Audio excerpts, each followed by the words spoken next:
So, no, I don't want your number, no. I don't wanna give you mine, and no. I don't wanna meet you nowhere, no.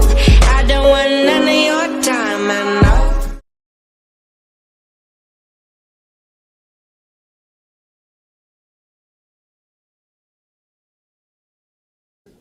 I would like to offer my most humble apology for having to stand in front of you today.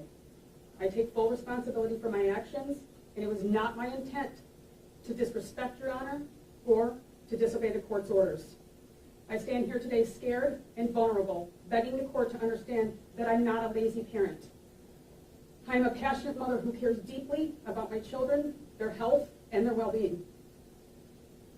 This order has taken on a life of its own, Your Honor, and it is my fault that I have not stood up sooner and explained to the court that I am an educated, vaccine choice mother, and I have signed vaccine waivers and have been fully compliant with all state Michigan laws for both of my children for every school year.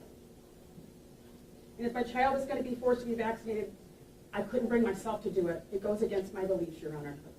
My marriage to Mr. Horn was annulled over 9 years ago, and we've always shared the same beliefs on vaccinations until recently. I beg the court to see that Mr. Horn's newfound belief on vaccinations is nothing more than his leverage for him and his attorney. Your Honor, on November 16th, 2016, at a motion I was never served notice of, and after reading the transcripts from that day, it is very clear that Mr. Richardson took the liberty of writing that all vaccinations be brought up to date.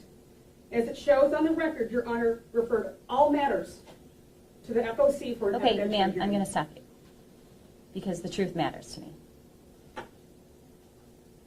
November 30th, you appeared to set that order aside. You never went before me. You agreed in a consent order to vaccinate your child. 1. 2, I understand you love your children, but what I don't think you understand is that your son has 2 parents and dad gets a say.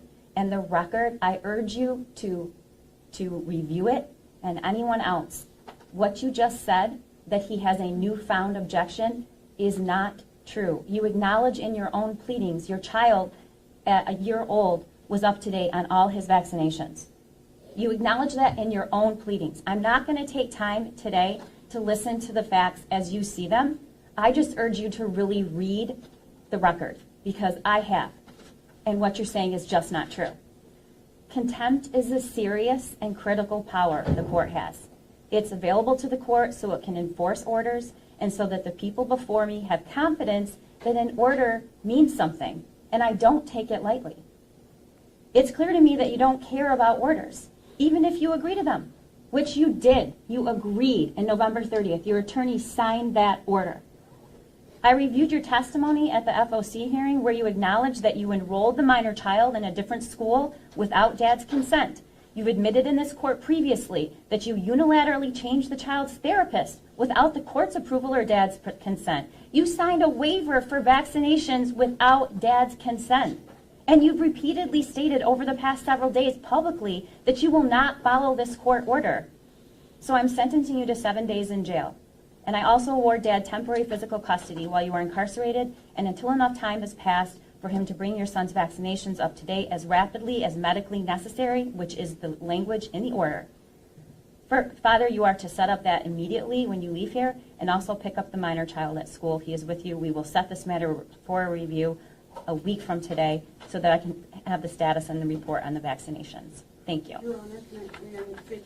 No, I'm done here. Again, I'll make the same objection, Your Honor. Mr. Vitale, we are done here. Call the next case. Your Honor, now calling docket number 52, Hoffman versus Hoffman. Case number 2017-856-491-DO.